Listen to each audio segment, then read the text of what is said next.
What's the best piece of advice you think you've given him so far?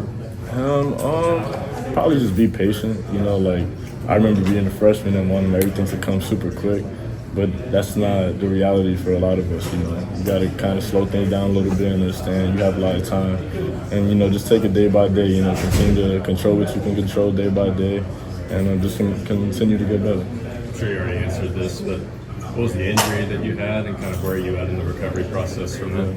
Yeah, so last summer I got rods in both my tibias. I had a grade 3 stress fractures on both of them. And I wanted to play so bad last season that I kind of rushed the process a little bit. And so this summer was kind of more just to focus on, doing the proper rehab and making sure that I was going to be 100% going into this next season. So is that tough to kind of have to wait, I guess, or how's it mentally for you? Yeah. I mean, it's definitely tough. You never want to go through it, but it's amazing when you have a great group of people around you every single day, that are pushing you to get better, and, they're feeding you positivity every single day. Our trainer, he's done a great job with us, with me personally too, and, I'm just super grateful for the influence and the impact that they've had on me throughout this whole process. When you're going through something like that, is there anything you can do in other ways to kind of improve basketball-wise, physically? Yeah, definitely. I mean, so physically, for the most part, it's just what you do probably in the training room and, in the weight room, just trying to get stronger in the muscles that are weak and stuff like that. And then off the court, a big thing for me was just watching a lot of film, on myself and my game, but also on our system and, where I would fit in that, and just try to give myself the best chance to have a good impact on this system. You mentioned Pope, his offense and how he rolls things out. That was really what appealed to you. What else kind of appealed to his pitch to come to Kentucky? I mean, it's the University of Kentucky.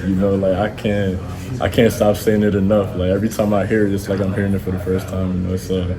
It's always been a dream of mine to come here since I was little. Carl Towns played here. He was a Dominican as well, and he wasn't too far from me. He was in Jersey. Devin Booker is my favorite player, so just to be in this environment with so many greats, and every day you walk in here, the first thing we see in our gym is those banners, and as a player, that's enough motivation right there. It lets you know all the hard work that was put in this gym and all the hard work that you have to continue to put in. So what was your reaction when you got the call from Pope that he was interested? It was a lot. It was really funny because I tell this story a lot too.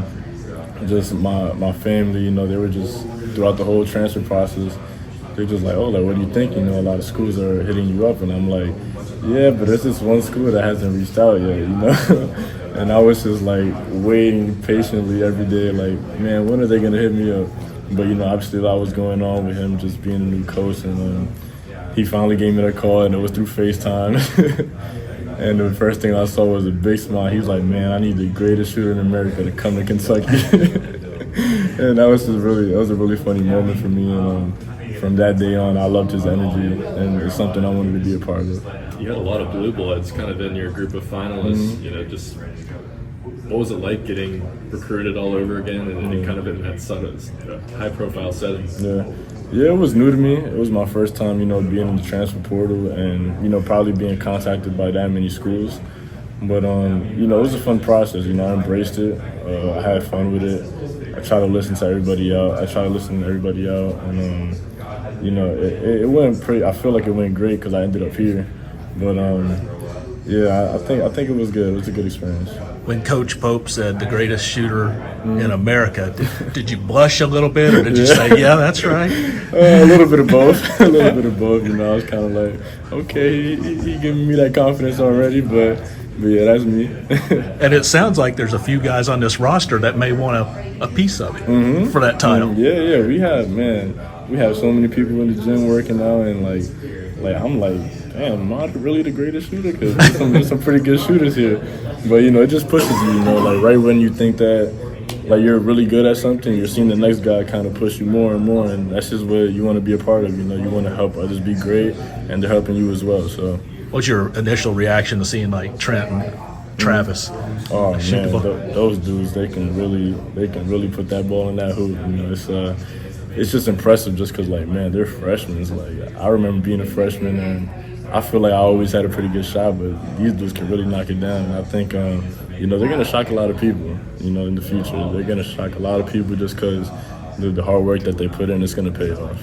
As shooters, what's the biggest thing they have to learn coming in to the college game about maybe their whole repertoire? I say probably you just have to learn how to play off your shot a little bit. You know, they're going to get labeled as shooters, and people are going to be closing out to them really hard. So it's like, what are they going to do next? And then the biggest thing for them, I think, would probably be like speeding up their shot a little bit. You know, the college game is like really fast. Defenders are really good, and they're really long. You know, so I feel like they're pretty good at that already. But you know, there's always room for improvement. So.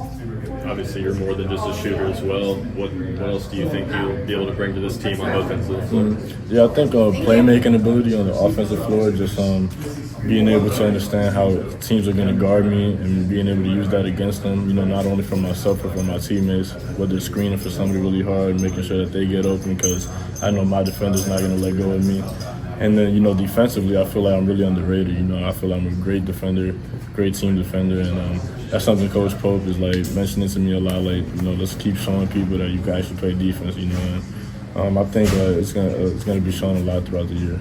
This is a real interesting roster that you've become part of. What's it like having, like, guys from every corner of the country, a couple guys from the state, some international guys, and putting that all together? It's a lot of fun, you know, because as you get to learn all these players, you get to learn a little bit about them too, and so you're learning about different cultures, where they're from, whether it's in this country, different country, like you said. You know, you kind of pick up little things from each and every individual, and it's really fun. You know, you're learning for yourself, but it's just fun getting to know something new. You know, Most interesting guy. Last one. huh?